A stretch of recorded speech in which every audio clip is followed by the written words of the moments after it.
ಕೊಪ್ಪಳ ಜಿಲ್ಲೆಯಲ್ಲಿ ಮತ್ತೆ ತಲೆ ಎತ್ತಿದಂತ ಮರಳು ಮಾಫಿಯಾ ಕಳೆದ ತಿಂಗಳು ರೇಡ್ ಮಾಡಿದ್ದ ಜಾಗದಲ್ಲೇ ಮತ್ತೆ ಮರಳು ದಂಧೆ ಶುರುವಾಗಿದೆ. ಹಿರೇಸಿಂಧೋಗಿ ಹಿರೇಹಳ್ಳದಲ್ಲಿ ಮರಳು ಮಾಫಿಯಾ ಎಗ್ಗಿಲ್ದೆ ಸಾಗ್ತಾ ಇದೆ. ರೇಡ್ ಮಾಡಿದ್ರು ಅಷ್ಟೇ, ವಾರ್ನ್ ಮಾಡಿದ್ರು ಅಷ್ಟೇ, ಅರೆಸ್ಟ್ ಮಾಡಿ ತನಿಖೆ ಮಾಡಿ ಶಿಕ್ಷೆಗೊಳಪಡಿಸಿ ಅದಾದ್ಮೇಲೆ ರಿಲೀಸ್ ಆದ್ರೂ ಅಷ್ಟೇ. ಇಲ್ಲಿ ಮಾತ್ರ ಮರಳು ಮಾಫಿಯಾ ನಿಲ್ಲೋದೇ ಇಲ್ಲ. ನದಿಯಲ್ಲಿ ಬೋಟ್ ಬಳಸಿಕೊಂಡು ಅಕ್ರಮವಾಗಿ ಮರಳು ಫಿಲ್ಟರ್ ಮಾಡ್ತಿದ್ದಾರೆ. ಹಳ್ಳದ ದಂಡೆಯಲ್ಲಿ ರಾಶಿ ರಾಶಿ ಮರಳನ್ನ ಸಂಗ್ರಹಣೆ ಮಾಡಲಾಗ್ತಾ ಇದೆ. ಸ್ಥಳಕ್ಕೆ ಕೊಪ್ಪಳ ಸಹಾಯಕ ಆಯುಕ್ತ ಕ್ಯಾಪ್ಟನ್ ಮಹೇಶ್ ಮಾಲಗತ್ತಿ, ಗಣಿ ಮತ್ತು ಭೂ ವಿಜ್ಞಾನ ಇಲಾಖೆಯ ಅಧಿಕಾರಿ ಪುಷ್ಪಲತಾ ಅವರು ಭೇಟಿ ನೀಡಿ ಪರಿಶೀಲನೆ ಮಾಡಿದ್ದಾರೆ. ಅಧಿಕಾರಿಗಳು ಬರ್ತಾ ಇದ್ದಂತೆ ಸ್ಥಳದಿಂದ ಕಾಲ್ಕಿತ್ತಿದ್ದಾರೆ ಮರಳು ಲೂಟಿಕೋರರು. ಟ್ರ್ಯಾಕ್ಟರ್, ಜೆಸಿಬಿ, ಹಿಟಾಚಿಗಳನ್ನ ಬಳಸಿಕೊಂಡು ಇವರು ಈ ರೀತಿಯಾಗಿ ಮರಳು ಮಾಫಿಯಾ ಮಾಡ್ತಾ ಇದ್ರು. ಅವೆಲ್ಲವನ್ನೂ ಕೂಡ ವೆಹಿಕಲ್ ಸಮೇತನೇ ಈಗ ಎಸ್ಕೇಪ್ ಆಗಿದ್ದಾರೆ. ಹಳ್ಳದಲ್ಲಿದ್ದಂತಹ ಬೋಟ್, ಹಿಟಾಚಿ, ಜೆಸಿಬಿಗಳನ್ನ ಈಗ ಸೀಸ್ ಮಾಡಲಾಗಿದೆ. ಕಳೆದ ತಿಂಗಳು ಗಣಿ, ಭೂ ವಿಜ್ಞಾನ ಇಲಾಖೆ ಹಾಗೂ ಕಂದಾಯ ಇಲಾಖೆ ದಾಳಿ ಮಾಡಲಾಗಿತ್ತು. ಈ ವೇಳೆ 20ಕ್ಕೂ ಹೆಚ್ಚು ಬೋಟ್ ಅನ್ನ ಸೀಸ್ ಮಾಡಿದ್ರು ಕೂಡ ಈಗ ಮತ್ತದೇ ಜಾಗದಲ್ಲಿ ದಂಧೆ ಶುರುವಾಗಿದೆ.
ಅಲ್ಲೊಂದು ಟಿಪ್ಪರ್ ಇದೆ, ಶೆಡ್ ಇದೆ.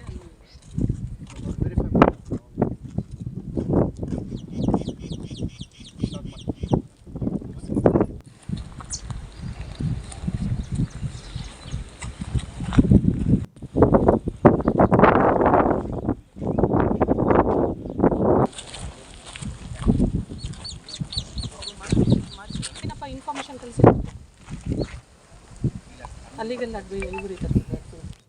ಡೀಟೇಲ್ಸ್ ಕೊಡ್ತಾರೆ ಪ್ರತಿನಿಧಿ ನಾಗರಾಜು. ಕೊಪ್ಪಳ ಜಿಲ್ಲೆಯ ಹಿರೇಸಿಂಧೋಗಿ ಹಿರೇಹಳ್ಳದಲ್ಲಿ ಆಗಾಗ ಮರಳು ಮಾಫಿಯಾ ನಡೀತಾನೆ ಇರುತ್ತೆ. ಇಲ್ಲಿ ಬೋಟ್ಗಳು, ಜೆಸಿಬಿ, ಹಿಟಾಚಿಗಳು ಸೀಸ್ ಆಗ್ತಿವೆ. ಬಟ್ ಆರೋಪಿಗಳು ಸಿಗ್ತಾ ಇಲ್ಲ. ಯಾಕೆ? ತಲೆ ಮರೆಸ್ಕೊಳ್ತಾ ಇದ್ದಾರೆ? ಇವ್ರ ಹಿಂದೆ ಯಾರಾದ್ರೂ ಪ್ರಭಾವಿಗಳಿದ್ದಾರಾ? ಸೌಖ್ಯ ಖಂಡಿತಲೂ ಕೂಡ ಕೊಪ್ಪಳ ತಾಲೂಕಿನ ಹಿರೇಸಿಂಧೋಗಿ ಗ್ರಾಮದ ಬಳಿ ಅತಿ ಹೆಚ್ಚು ಅವ್ಯವಹಿತವಾಗಿ ಹಿರೇಹಳ್ಳ ಇದು ಹಳ್ಳ ಬರುತ್ತೆ. ಹಳ್ಳದಲ್ಲಿ ಬೋಟ್ ಸೇರಿದಂತೆ ಬಹಳಷ್ಟು ಹಿಟಾಚಿಗಳು ಬಳಸಿ ಅಕ್ರಮವಾಗಿ ಮತ್ತು ಅನಧಿಕೃತವಾಗಿ ಮರಳು ಮಾಫಿಯಾ ನಡೆದಿರುವಂತದ್ದು. ಈ ಹಿಂದೆ ಕಳೆದ 1 ತಿಂಗಳ ಹಿಂದೆ ಸ್ವತಃ ಗಣಿ ಮತ್ತು ಭೂವಿಜ್ಞಾನ ಇಲಾಖೆಯರು ದಾಳಿ ಮಾಡಿ ಏನ್ ಹಳ್ಳದಲ್ಲಿರುವಂತಹ ಬೋಟ್ಗಳನ್ನ ನಾಶಪಡಿಸುವಂತ ಕೆಲಸ ಮಾಡಿದ್ರು. ತದನಂತರ 1 ತಿಂಗಳ ನಂತರ ಇದೀಗ ಮತ್ತೆ ದಂಧೆ ಮರಳು ದಂಧೆ ಪ್ರಾರಂಭವಾಗುತ್ತೆ. ಅಂದ್ರೆ ಇದನ್ನೆಲ್ಲ ನೋಡ್ತಾ ಇದ್ರೆ ಖಂಡಿತ ಕೂಡ ಪ್ರಾರಂಭದಲ್ಲಿ ದಾಳಿ ಮಾಡಿ ನಾವೆಲ್ಲ ಒಳ್ಳೆ ಕೆಲಸ ಮಾಡ್ತೀವಿ ಅಂತ ತೋರಿಸ್ಕೊಂಡಂತ ಅಧಿಕಾರಿಗಳು ತದನಂತರ ಮರಳು ಮಾಫಿಯಾದವರು ಜೊತೆ ಏನು ಶಾಮೀಲಾಗಿದ್ದಾರೆ. ಯಾಕಂತಂದ್ರೆ 1 ತಿಂಗಳ ಆಯ್ತು, ಕೇವಲ 1 ತಿಂಗಳ ಆಯ್ತು ದಾಳಿ ಮಾಡಿದ ನಂತರ ಮತ್ತೆ ಪ್ರಾರಂಭವಾಗಿದೆ ದಂಧೆ. ಅಂದ್ರೆ ಅದೆಷ್ಟರ ಮಟ್ಟಿಗೆ ಅಂದ್ರೆ ಬಹಳಷ್ಟು ದೊಡ್ಡ ಮಟ್ಟದಲ್ಲಿ ಇಲ್ಲಿಂದ ಅಂದ್ರೆ ಹಿಟಾಚಿ, ಟಿಪ್ಪರ್ಗಳ ಮೂಲಕ ಮರಳನ್ನ ಸಾಗಾಣಿಕೆ ಮಾಡ್ಲಾಗ್ತಾ ಇರುವಂತದ್ದು. ಸ್ವತಃ ಏನಂತಂದ್ರೆ ನಿನ್ನೆ AC ಅವರು ದಾಳಿ ಮಾಡಿದಾಗ ಇವೆಲ್ಲ ಏನು ದಂಧೆ ಮಾಡುವಂತ ಮರಳು ದಂಧೆ ಮಾಡ್ತಿರುವಂತ ಸ್ಥಳನ ಪರಿಶೀಲನೆ ಮಾಡಿದಾಗ ಅವರು ಕೂಡ ಬಹಳಷ್ಟು ಶಾಕ್ ಆಗಿರುವಂತದ್ದು.